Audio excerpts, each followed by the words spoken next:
Guys, Ram Ram सभी को। मैं सृष्टि आपका मेरे न्यू ब्लॉग में स्वागत है। और आज सुबह उठने के बाद मैं फिर से अपने कामों में लग जाती हूँ, जिसमें कि मैं आटा गूंथ रही होती हूँ। मैं अपने रूम पे रहती हूँ तो मुझे सारे काम करने होते। यहाँ पर इतनी गर्मी हो रही है कि मेरा पूरा कपड़ा भीग जाता है और इसी आटे को सानते सानते मेरी तो हालत ही खराब हो जाती है। जब हम रूम पे होते हैं तब हमें पता चलता है कि हमारे खाने की वैल्यू, बनाने की वैल्यू कैसी होती है और मम्मी लोग कितना स्ट्रगल करती हैं। और आज मेरा एग्जाम है, इसी वजह से मैं खाना वाना खा के अपने बोर्ड को लेके कॉलेज जाने के लिए निकल जाती हूँ, जिसमें कि मैं धूप में जा रही होती और अपने मुंह को ढकी हुई होती हूँ। और वहाँ कॉलेज पहुँचते ही पता चलता है कि हमारा हॉल में ही काम होगा, जिसमें कि हम अपना पोस्टर बनाएंगे। और आज हम लोग का पोस्टर वाला था, जिसमें कि मैंने ऑपरेशन सिंदूर पर अपना काम किया है। उसके बाद अपने लेआउट को मैम से पास करवा के फिर हम लोग अपना पेज ले लेके अपने काम पे लग जाते हैं, जिसमें कि मैं अभी अपने पेज को लेके अपने काम को करने लगती हूँ। उसके बाद हम फिर अपने कामों को करते करते हमें भूख लग जाती है, जिसके बाद हम लोग अपना अटेंडेंस देके खाना खाने के लिए चले जाते हैं, जहाँ पे मैं तो खाना नहीं लाई होती लेकिन मैं अपने दोस्तों में शेयर कर रही होती। खाना खाने के बाद सब लोग आराम करते हैं और फिर से काम पे लग जाते हैं। फिर हमारी 4 बजे छुट्टियाँ हो जाती,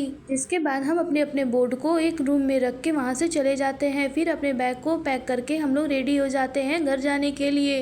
आने के बाद मैं खाना वाना खा के फिर से सो जाती हूँ, क्योंकि मैं बहुत थक गई होती और यही वाला मेरा पोस्टर जो कि बन चुका है। उसके बाद मैं चली जाती हूँ मार्केट घूमने, क्योंकि मुझे बहुत ही बोर हो रहा था और मैं अपनी फ्रेंड के साथ आ जाती हूँ मार्केट। फिर मार्केट घूम के फिर मैं अपने रूम में आती हूँ कि लाइट ही चली जाती है, जिसके वजह से मैं फिर धागा सुई में डालने लगती हूँ। और सच बताऊँ तो रूम में रहना काफी स्ट्रगल होता है, चाहे हॉस्टल में रहो चाहे रूम में रहो, लेकिन स्ट्रगल तो काफी होती है। जिसके बाद मैं अपने खुले हुए पर्दे को सिलने लगती हूँ, क्योंकि ये इतना ज्यादा बड़ा हो गया था कि जमीन से लग लग के गंदा हो रहा था, जिसे सिलने के बाद मैं उसे बहुत ही अच्छे से सिल देती हूँ कि वो कभी खुले नहीं। हम रूम में रहते हैं तो हमें पता चलता है मम्मी की वैल्यू, पापा की वैल्यू, घर की वैल्यू। और सच बताऊं तो मुझे घर की बहुत ही याद आ रही है, क्योंकि यहाँ लाइट भी नहीं रहती रात रात भर। और फिर जब लाइट आती है तो मैं सोने चली जाती। Okay, good night, bye bye.